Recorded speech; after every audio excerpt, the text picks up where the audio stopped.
एका सत्य घटनेवर आधारित कथा. तू जिवंत आहेस ना अजून? कथाकार प्रतिभा सराफ. कथा अभिवाचक सुजाता राऊत. नमस्कार, मी सुजाता राऊत. लेखिका प्रतिभा सराफ यांच्या एका कथेचं अभिवाचन मी आपल्यासमोर करते आहे. कथेचं शीर्षक आहे, तू जिवंत आहेस ना अजून? हॅलो, मी रवी सटम बोलतोय. हां बोल, मी भावना. भावना, तू जिवंत आहेस ना अजून? शी, हा काय प्रश्न झाला? तुझं आपलं काहीतरीच. नाही, अगं आपले 3 मित्र या 4 महिन्यात दगावले म्हणून बाकीच्यांना फोन करून विचारतोय. पण हे काय बोलणं झालं? असं अशुभ बोलू नये रे. बरं ते जाऊ दे, आधी कोण कोण गेलं ते सांग. हां, परवा राजू गेला. मागच्या आठवड्यात रमा बर्वे गेली. आणि 2 महिन्यापूर्वी सुधाकर राऊत. बाप रे, मला फक्त रमा गेल्याचं कळलं. पण राजू आणि सुधाकर सुद्धा? हो, राजूला हार्ट अटॅक आला आणि सुधाकरचा ॲक्सिडेंट झाला. राजूचं काही नाही रे, त्याचं लग्नही नव्हतं झालं. पण सुधाकर? हो ना, 2 चिल्ली पिल्ली आहेत त्याला. फार गोड आहेत ग, दोघेही जुळे आहेत. तू भेटायला गेला होतास त्याच्या घरी? नाही बा, कशाला जायचं? माणूस संपला की सगळं संपतं. खरं सांगू, मला कोणाचं सांत्वन वगैरे नाही करता येत. दुसऱ्याचं दुःख बघवत नाही. जवळचा माणूस गेला असेल तर मलाच सांत्वनाची गरज असते. आणि दूरचा असेल तर वाईट जरूर वाटतं. पण अरे, सुधाकर तुझा जानी दोस्त ना. म्हणूनच कदाचित त्याच्या घरी जाण्याची हिंमत नाही झाली. आपल्या माणसाचं दुःख. रवी बोलताना थांबला. 2-4 सेकंदांनंतर त्याचा हुंदका मला स्पष्ट ऐकू आला. आणि दुसरा हुंदका फुटायच्या आत बहुधा त्याने फोन खाली ठेवून दिला.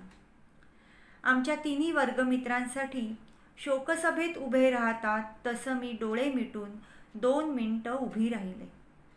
हातातला फोन कानावरच आहे याचं भानही मला राहिलं नाही. त्या अंधारातून बाहेर पडताना कॉलेजमधील अनेक प्रकाशमान रंगीत क्षण माझ्या डोळ्यांसमोर उभे राहिले. रवी आणि सुधाकरचं कॉलेजमधलं नाटक. इंटर कॉलेज कॉम्पिटिशनसाठी ते नाटक गेलं तेव्हा त्यांना प्रोत्साहन देण्यासाठी आम्ही 20-25 जण गेलो होतो. या दोघांनी आम्हाला भरपूर टाळ्या वाजवा असं सांगितलं. त्यामुळे जिथे टाळ्याच नाहीत तिथेही आम्ही वाजवल्या. अर्थात ते नाटक पडलं. त्या दिवशी आम्ही त्या दोघांची बोलणी तर खाल्लीच, पण त्यानंतर कित्येक दिवस ते दोघे आमच्याकडे बघतही नव्हते. त्यांना वाटलं की ते नाटक पाडण्यासाठीच आम्ही टाळ्या वाजवल्या. सुधाकर अत्यंत भित्र्या स्वभावाचा, कशालाही घाबरायचा. आणि रवी तसा जाम टपोरी. भीती म्हणजे काय हे त्याच्या खिजगंटीतच नव्हतं. याची टेरखेस, त्याला उल्लू बनव असं काहीतरी, पण अभ्यासात फार हुशार. एखाद वेळी सरांचं गणित चुकू शकेल, पण रवीचं चुकणार नाही याची गॅरंटी आम्हा सर्वांना असायची. त्यामुळे आम्ही सर्वच डिफिकल्टी सोडवून घ्यायच्या नावाखाली त्याच्या आसपास रेंगाळायचो. मुलींशीच काय, पण कॉलेजमधल्या शिपायापासून प्राचार्यांपर्यंत सगळ्यांशीच छान जमायचं त्याचं. एखाद्या आडदांड वृक्षाला नाजूक वेल चिकटते, त्याच्या छायेतच वाढते, फोफावते, त्याप्रमाणे रवीला सुधाकर चिकटला होता. तो जिथे जाईल तिथे तो असायचा. त्याला आम्ही कधी रवीचा चमचा म्हणायचो तर कधी बाणगुळ. पण हे सगळं माहीत असूनही तो दुर्लक्ष करायचा. असंच एकदा कुठल्याशा कारणांनी रवी सुधाकरवर रागावला म्हणजे त्याने त्याच्याशी बोलणंच बंद करून टाकलं. आणि मग एकदा सुधाकर चक्क लहान मुलासारखा कॅन्टीनमध्ये ढसाढसा रडला. काय गंमत वाटली होती आम्हाला त्याच्या रडण्याची आणि त्या दोघांच्या मैत्रीचीही. आज सुधाकर नसल्याचं सांगताना रवीला भरून येणं साहजिकच होतं. एके दिवशी खूप वर्षांनंतर रवी भेटला. अचानकपणे भर रस्त्यात. मी माझ्या घराकडे परतत होते आणि तो त्याच्या एका नातेवाईकाकडे घरगुती समारंभासाठी जात होता. कसा आहेस? मी विचारलं. अगदी मजेत. आणि तू? कशी दिसते मी? हां, जरा लठ्ठ झाली आहेस. वयपरत्वे थोडा फरक पडणारच ना आकारमानात, मी म्हटलं. तसा तो किंचित हसला. चल घरी चल, मी इथेच राहते 5 मिनिटांच्या अंतरावर. अगं पण माझ्याकडे 5च मिनिटं आहेत. म्हणजे? मी काही न समजून विचारलं. म्हणजे असं की ज्या समारंभासाठी मी 5 तासांपूर्वी तिथे पोहोचायला हवं होतं तिथे मी आत्ता जातोय. मी 5 मिनिटात तिथे पोहोचलो नाही तर माझा डिव्होर्स नक्की समज. बायकोचे नातेवाईक आहेत तिथे. हे तो बोलत असतानाच त्याचा मोबाईल वाजला आणि तो सॉरी पुढच्या वेळेस नक्की येई ना तुझ्या घरी असं म्हणत पळतच सुटला. काहीच फरक पडला नाही बाई या माणसात, दिसण्यात आणि स्वभावातही, असं त्याच्या पाठमोऱ्या आकृतीकडे पाहताना माझ्या मनात आलं. नाही म्हटलं तरी 4-6 महिन्यांनी का होईना, पण रवी आठवणीने मला फोन करायचा. कधी तासभर बोलायचा तर कधी कशी आहेस विचारून फोन ठेवूनही द्यायचा. कलाकार होता ना तो, मग मुडी असायचाच. एकदा मी त्याला फोन लावला. हॅलो रवी, भावना बोलते. अहम भाग्यम, आज कशी काय या गरीब पामराची आठवण झाली आपल्याला? सेवकाची काही चूक तर झाली नाही ना राणी सरकार? मजाक पुरे हं. आमच्या संस्थेत एक कार्यक्रम आहे, त्यात आम्हाला फक्त गाणं नको तर त्याबरोबर लागणाऱ्या वाद्यांची आवश्यकता आणि माहितीही तू द्यायची आहेस. आणि सर्वात महत्त्वाचं म्हणजे 1.5-2 तासांचा कार्यक्रम समोरच्या रसिकांना न कंटाळा येता मनोरंजनपर करायचं आहे. जमेल ना तुला? का जमणार नाही?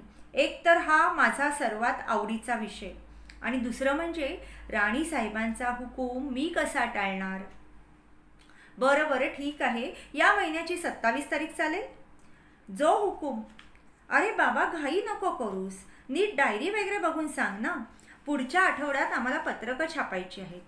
हो ग बाई, हातातच डायरी आहे. फक्त कार्यक्रम 7 नंतर ठेव, कारण एक सूर्य ढळल्याशिवाय दुसरा उगवत नाही. आणि दुसरं म्हणजे उगाच हाफ डे घ्यायला नको. स्वतःच्याच नावावर विनोद करत रवी म्हणाला. मीही मनापासून हसले. हे महाराज केव्हापासून सूर्य समजायला लागले स्वतःला कोणास ठाऊक, मी मनात म्हटलं. ठीक आहे, आणि तुझं मानधन? मी आता व्यवहाराकडे वळले. मान दिलात फार झालं, धन नाही दिलं तरी चालेल.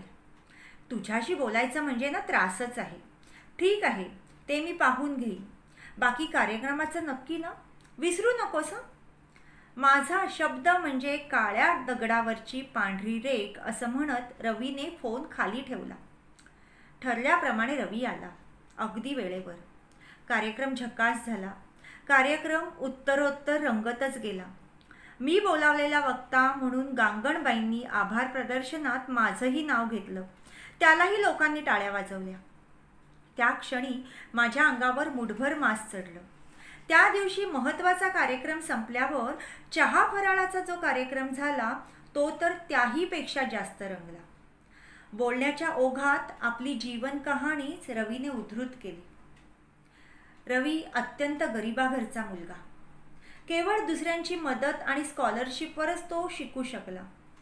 11वीत असताना एका घरासमोरून जाताना त्याने कोणाला तरी गाताना ऐकलं आणि मंत्रमुग्धच झाला.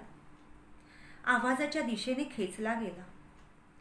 तिथे खिडकीबाहेर एका दगडाआड बसून राहिला. कोणाचं घर होतं ते? कोण गात होतं? कशाचाही त्याला पत्ता नव्हता. पण त्या स्वरांनी त्याला तिथे बांधून ठेवलं. रात्री उशिरा घरी परतला तेव्हा आईने कोणताही प्रश्न न विचारता 2 थोबाडीत ठेवून दिले. त्यानंतर कित्येकदा त्या स्वरांच्या दिशेने वळणाऱ्या आपल्या पावलांना मनाच्या साखळदंडाने बांधून ठेवलं त्याने. मनाने शरीरावर मिळवलेला ताबा किती दिवस तग धरणार? शेवटी पुन्हा एकदा संध्याकाळी तेच घडलं. रवी मंत्रमुग्ध होऊन घरी जायचा आणि 2 थोबाडीत खायचा. हे आता वारंवार घडू लागलं. एके दिवशी कोजागिरी पौर्णिमा होती. रवी असाच रात्री उशिरा परतला. त्या दिवशी आईने अजिबात मारलं नाही, पण रवीच्या डोळ्याला डोळा भिडवून ती उभी राहिली. तिच्या डोळ्यात अश्रू होते, काळजी होती. त्या दिवशी रवी स्वतःहून तिला म्हणाला, आई, तुझा मुलगा रात्री उशिरा परततोय त्याचा अर्थ तो वाम मार्गाला लागला असं अजिबात नाही ग. वेळ आल्यावर मी कुठे जातो ते तुला नक्की सांगेन, खात्री बाळग. आईने रवीला पोटाशी धरलं आणि पोटभर रडून घेतलं. कोजागिरीचा तो पूर्ण चंद्र अजूनच उजळून निघाल्यासारखा वाटला रवीला. 8-10 दिवसांनंतर रवी असाच खिडकीबाहेर बसून गाणं ऐकत होता आणि नकळतपणे तो कधी गुणगुणू लागला त्यालाही कळलं नाही. त्याचा आवाज ऐकू नसेल कदाचित. त्याचे केस धरून खिडकीकडे वरच्या दिशेला कुणीतरी त्याला ओढलं आणि ओरडलं, काय करतोस इथे? चोरी करायला लपला आहेस? थांब, पोलिसांनाच बोलवते. कशी तरी मान वळवून त्याने खिडकीकडे पाहिलं. अनपेक्षितपणे सगळं घडल्यामुळे तो घाबरला होता. एका हाताने केस आणि दुसऱ्या हाताने शर्टची कॉलर धरलेली ती बाई अत्यंत नाजूक चणीची होती, पण तिच्यात प्रचंड ताकद होती. रवी थरथर कापू लागला आणि म्हणाला, क्षमा करा, मी इथे तुमच्या खिडकीखाली बसलो आहे हे खरं आहे, पण तरी तुमच्या कुठल्याही स्थायी मालमत्तेकडे मी अजून ढुंकूनही पाहिलं नाही. आणि हो, चोरीचं म्हणाल तर ते खरं आहे. गुरूंच्या गळ्यातील सुरेल तान चोरायचा प्रयत्न करतो आहे. इतकं बोलून त्याला धाप लागली आणि असं बोलायला कसं सुचलं आपल्याला याचं त्याला नवल वाटलं. क्षणार्धात बाईंनी केस आणि कॉलर सोडली. तीही अचंबित झाली. काय बोलावं ते तिलाच कळेना. त्याच्या डोळ्याला डोळा भिडवून उभी राहिली. मग आदेश दिला, थांब तिथेच. रवी पाय रोवून तिथेच उभा राहिला.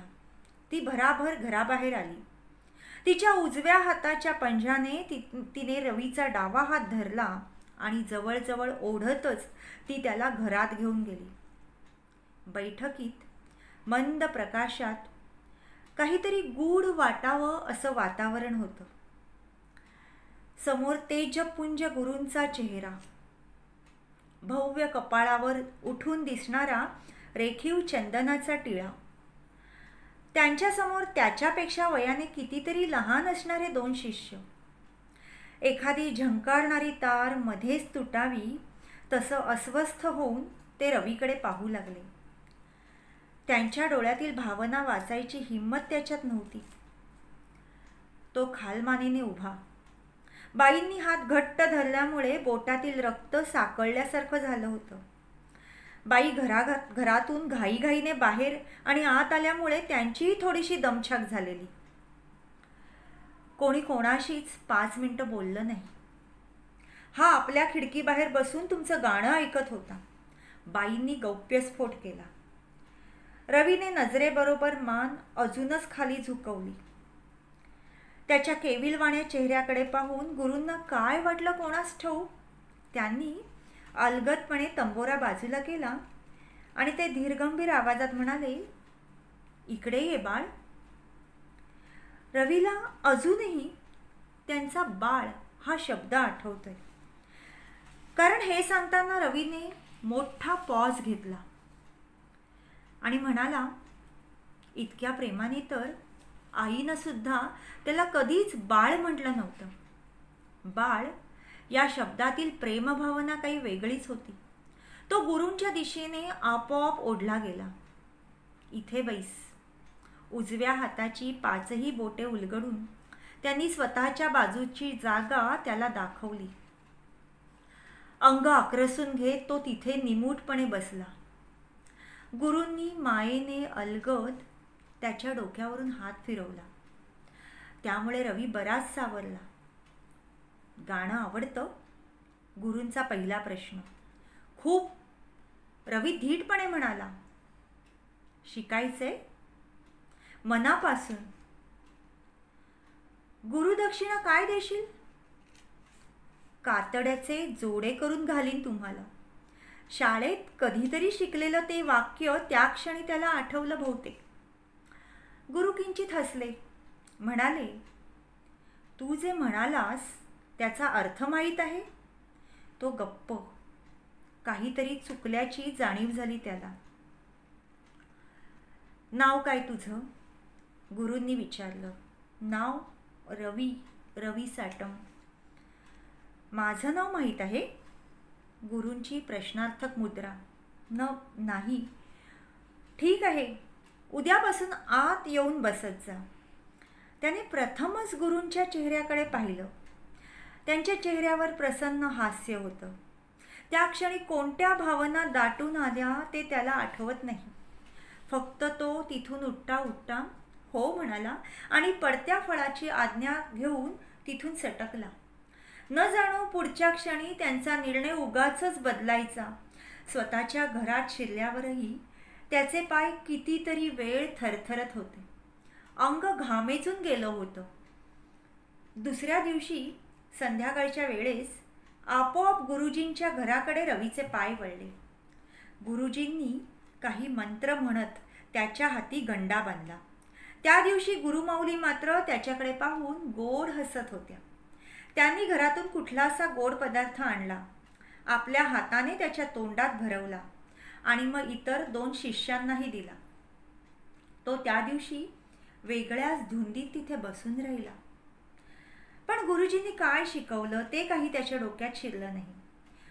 ते 2 शिष्य तिथून निघून गेल्यावर रवी तिथंच रेंगाळला. गुरुजींच्या लक्षात आलं. ते नजर वर करत म्हणाले, काही विचारायचंय का बेटा? गुरुजी, पुढे काय बोलावं त्याला सुचेना. बोल बेटा. गुरुजी. तो परत गप्प. मला वाटतंय की तुला काय सांगायचंय ते बहुधा कळलंय मला. गुरुजी शांतपणे पण एकेका शब्दावर जोर देत म्हणाले. त्याने फक्त प्रश्नार्थक त्यांच्याकडे पाहिलं. तू आता निवांत घरी जा, चिंता करू नकोस. गुरुजी जागेवरून उठत म्हणाले. मग त्याने न बोलताच घराचा उंबरठा ओलांडला आणि त्याच्या मनात पुन्हा काय झालं कुणास ठाऊक, पण तो झरकन मागे वळला आणि घरात शिरला. गुरुजींच्या पायावर डोकं ठेवलं आणि घडाघडा बोलू लागला. गुरुजी, मी तुम्हाला अजिबात फी देऊ शकत नाही. या पलीकडे काही बोलायची ताकद त्याच्याकडे नव्हती. फक्त त्याचे दोन्ही डोळे झरझर वाहू लागले.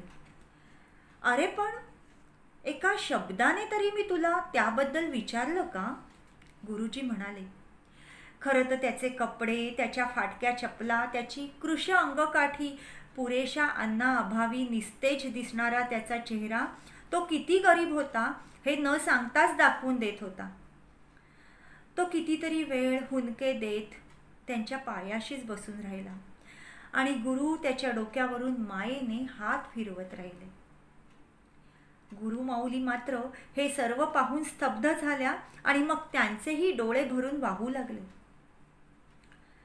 काही वेळानंतर गुरुजींनी आपल्या हाताने त्याची हनुवटी वर उचलली आणि त्याच्या डोळ्याला डोळा भिडवून म्हणाले, रवी, एक लक्षात ठेव. या घरात, या इथे वाहिलेले तुझे हे अश्रू पहिले आणि शेवटचेच. यानंतर आपण एकमेकांशी अश्रूंद्वारे संवाद साधणार नाही, तर फक्त संगीताच्या माध्यमातूनच संवाद साधणार आहोत. कळलं? त्याने मान डोलावली. मन पिसासारखं हलकं झालं. तरंगतच तो घरी पोहोचला. चांगलाच उशीर झालेला होता, पण आईने त्याबद्दल काहीच टोकलं नाही. उलट किंचित हसून ती त्याच्या केसात हात फिरवून गेली. महाविद्यालयीन शैक्षणिक शिक्षणाबरोबर रवीचं संगीत शिक्षण चालू होतं. आजूबाजूला राहणाऱ्या मुलांसोबत बहच्या सर्व शिव्यांनी बोलायला सुरुवात करणाऱ्या रवीच्या तोंडातून सर्व शिव्या, अपशब्द आपोआप गळून पडले. एक चांगला माणूस म्हणून तो घडत गेला. खूप मित्र जोडले. अनेक गाण्यांच्या मैफिली ऐकल्या. कॉलेजमध्ये आंतर कॉलेज स्पर्धांमध्ये तो भाग घेऊ लागला. कार्यक्रमात गुरुजींबरोबर तंबोऱ्यावर बसता बसता त्याला हळूहळू बाहेरच्या संस्थांचे कार्यक्रम मिळू लागले. अभ्यासात रवी हुशार होताच, पण त्याच्या संगीतातली प्रगती बघून आईच नव्हे तर शेजार पाजारचे मित्रमंडळी, नातेवाईक यांनाही त्याचं कौतुक वाटू लागलं. बघता बघता रवी पोस्ट ग्रॅज्युएट झाला आणि संगीत विशारदही. गुरुजींना आपण काही देत नाही याची खंत मनात होती. गुरूंनाही ते जाणवायचं. मग मुद्दामच कधी त्याला दळण आणायला पाठवायचे, कधी झाडांना पाणी घालायला सांगायचे. वर्षातून 3-4 वेळा घरसफाई करून घ्यायचे. संगीत विशारद पदवी मिळाल्यानंतर रवीला 2 शिष्य मिळाले आणि अनेक कार्यक्रमातून बऱ्यापैकी पैसा मिळू लागला.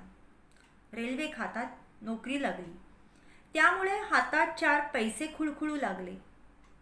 गुरुजींना काहीतरी देण्याची त्याची इच्छा आता पूर्ण होणार होती. तो गुरूंकडे गेला. गुरुजी, बोल, कसं चाललंय तुझं? आपल्या आवडत्या शिष्याची प्रगती गुरूंच्याही कानावर पडत होती, पण त्याच्या तोंडून त्यांना ते सर्व ऐकायचं होतं. कितीतरी वेळ रवी बोलत होता, गुरु ऐकत होते. त्यांच्या डोळ्यात आनंदाश्रू उभे राहिले. ते पाहून रवीचाही आवाज दाटला, डोळे भरून आले. क्षमा करा गुरुजी, इतकी वर्ष या अश्रूंना रोखलो. आज वाहू द्या त्यांना, मला हे रोखणं अशक्य आहे. रवी बोलत होता. गुरुजी आणि गुरुमाऊली शांतपणे ऐकत होते. रवीने खिशात हात घातला आणि एक पाकिट गुरुजींच्या समोर धरलं. गुरुजींनी इलेक्ट्रिकचा शॉक बसावा इतक्या झटकन हात मागे घेतला. गुरुजी, गुरुदक्षिणा आहे, काही चुकलं का माझं? नाही बाळ, तुझं काही चुकलं नाही, पण मला तुझ्याकडून हे पैसे नकोत. फक्त मी जे मागेन ते देऊ शकशील तू? गुरुजी रवीकडे रोखून बघत होते. मागून तर पहा, रवी ठामपणे म्हणाला. तुझ्याकडे जर कोणी गरीब शिष्य आला तर तू त्याला फुकट शिकवशील. बस इतकंच. मी तुम्हाला वचन देतो की यापुढे कोणत्याही शिष्याकडून मी काहीच घेणार नाही. मला निःशुल्क मिळालेलं ज्ञान मीही निःशुल्क शिष्यांपर्यंत पोहोचवीन. रवी बोलता बोलता थांबला. त्याचा आत्मविश्वास सचोटी पाहून गुरु भारावले. गुरुजी, आता माझ्याकडे एक चांगली नोकरी आहे. माझा पगार माझ्यासाठी आणि माझ्या संसारासाठी पुरेसा आहे. तुम्ही मला दिलेलं ज्ञान मी सत्कर्मी लावणार. तुमचा वारसा मी पुढे चालवणार. माझ्यावर विश्वास ठेवा. रवी परत परत तेच बोलत राहिला आणि गुरुजी ऐकत राहिले. त्यांना खात्री पटली आणि रवीनेही त्यांना दिलेला शब्द पाळला. रवीला आता शांत झोप लागू लागली. काही दिवसातच गुरुजी कालवश झाले. रवी गुरुमाऊलींना भेटायला गेला नाही. त्याचं त्याला आजही दुःख आहे, पण तो त्याचं समर्थन करू इच्छित नव्हता. खरं तर आमच्या महिला मंडळाच्या कार्यक्रमानंतरचा हा कार्यक्रम कुठल्याही वेळापत्रकात नव्हता. रवी तासभर बोलत होता आणि आम्ही सगळ्याजणी निशब्द होऊन त्याची कहाणी ऐकत होतो. रवीचं एक वेगळंच रूप मलाही तितकंच नवीन होतं. त्यानंतर रवीकडे पाहण्याचा माझा दृष्टिकोनच बदलला. म्हणजे नुसता एक मित्र या पलीकडे जाऊन त्याच्यात एक आदर्श, आदरणीय व्यक्ती मला दिसू लागली. रवीचं लग्न झालं ते कोर्टात. 2 सह्या आणि 1 शिक्का. तसंच कुठलीही छानछोकी त्याला रुचणारी वा परवडणारी नव्हतीच. जेमतेम 1 रूमचं घर त्याने मुंबईच्या एका टोकाला म्हणजे विरारला घेतल्याचं ऐकिवात होतं. निधी म्हणजे त्याची पहिली मुलगी. तिच्या जन्मानंतर वर्षभराने त्याच्याकडे फोन आला तेव्हा त्याने नंबर कळवला होता. निधीच्या जन्मानंतर 5 वर्षांनी ऋषिकेश जन्मला. तेव्हा रवीने फोन करून त्याचं चौकोनी कुटुंब पूर्ण झाल्याचं कळवलं होतं मला. तसा बायको सोडून सगळ्या विषयांवर बोलायचा तो. खरं तर त्याच्या बायकोला भेटायची संधी कधी चालून आली नाही. परंतु निधी आणि ऋषिकेशला घेऊन एका मित्राच्या मुलाच्या वाढदिवसाला जाताना रस्त्यात भेटला होता मला. मुलांना मी जेव्हा गाण्याबद्दल विचारलं तेव्हा बिलकुल गाणं शिकत नाहीत कार्टी असं लटक्या रागाने तो म्हणाल्याचंही आठवतं मला. त्या दिवशी सर्कशीला चढण्याबद्दल मुलांनी फारच हट्ट केला. त्यांच्या हट्टापुढं माझं काहीच चालेना. तसं मलाही सर्कस बघून बरीच वर्ष उलटली होती. निमित्ताने आम्ही सर्वजण सर्कशीला गेलो, बसलो. पाहते तर काय, बाजूला देवांग बायको मुलांना घेऊन आलेला. म्हटलं चला त्या निमित्ताने देवांगशी मनसोक्त गप्पा मारूया. भावना, तू एकटीच? देवांग माझ्या आजूबाजूला पाहत म्हणाला. एकटी कशी? ही दोघं आहेत ना बरोबर. मी मुलांच्या डोक्यावर हात ठेवत म्हटलं. मुलांसाठीच आपण सर्कशीला येतो.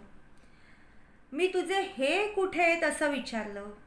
मला नीट कळावं म्हणून हे या शब्दावर जोर देत देवांग म्हणाला. टूरला गेलेत. बघ देविका, भावना कशी एकटी आली आहे मुलांना सर्कस दाखवायला घेऊन. नाहीतर तुला मी लागतो हत्तीसारखं तुझ्या पुढे झुलायला. सर्वांग हलवत देविकाकडे पाहत देवांग हे म्हणाला तेव्हा आम्ही सगळेजण जोर जोरात हसू लागलो. देवांगने स्वतःच्या शरीराला दिलेली उपमा योग्यच होती. गप्पा गोष्टी करता करता शेवटी विषय कॉलेजकडे वळला. एव्हा ना सर्कसही सुरू झाली होती. अरे रवी कसा आहे मी विचारलं. रवी म्हणजे रवी साटमच ना? तो 4 महिन्यापूर्वीच गेला. गेला म्हणजे? कळून सुद्धा माझ्या मुखातून हे वाक्य आपोआप आलं. गेला म्हणजे मेला, देवांग म्हणाला. ते ऐकून माझ्या घशाला कोरड पडली. डोळे भरून आले. पुढे काय बोलावं ते दोघांनाही कळेना. म्हणून समोर सर्कशीच्या रिंगणाकडे पाहिलं. रिंगणात घोडे एकामागून एक गोल फिरत होते. मुलं खदखदून हसत होती. माझ्या मनपटलावर रवीच्या जीवनातील एक एक घटना क्रमाक्रमाने फिरू लागल्या. दोन्ही तळहात मी डोळ्यांवर ठेवले. कितीतरी वेळ मी आतल्या आत हुंदके देत होते. मुलं थोडीशी डिस्टर्ब झाली. 6-7 वर्षांची देवांगची मुलगी सोनाली गालातल्या गालात हसत म्हणाली, काकू घाबरायचं नसतं काही, ही सर्कस आहे. मी फक्त तिच्याकडे कटाक्ष टाकला. देवांग म्हणाला, भावना तुला खरंच माहीत नव्हतं? नाही रे, तुझ्याकडूनच ऐकलं. रवीने आत्महत्या केली. काय? आता मात्र मी जवळजवळ किंचाळलेच. हा माझ्यासाठी मोठा धक्काच होता. एव्हाना 4ही बाजूंनी आग पेटलेल्या रिंगणातून एक माकड उडी घेत होता. आई, किती हुशार आहे ना ते माकड? माझ्या ओढणीला घट्ट धरून लतिका मला सांगत होती. माकड सुद्धा मरणाला घाबरत नाही आणि रवी जगण्याला घाबरला? मी मनात म्हटलं. जगण्यासाठी सर्कशीतल्या लहानग्या पोरी मरणप्राय कलाकृती सादर करत होत्या आणि ते पाहताना मुलांनी घाबरू नये म्हणून बाजूला जोकर विचित्र विचित्र हातवारे करत त्यांना हसवत होते. सर्वच मला विचित्र वाटू लागलं.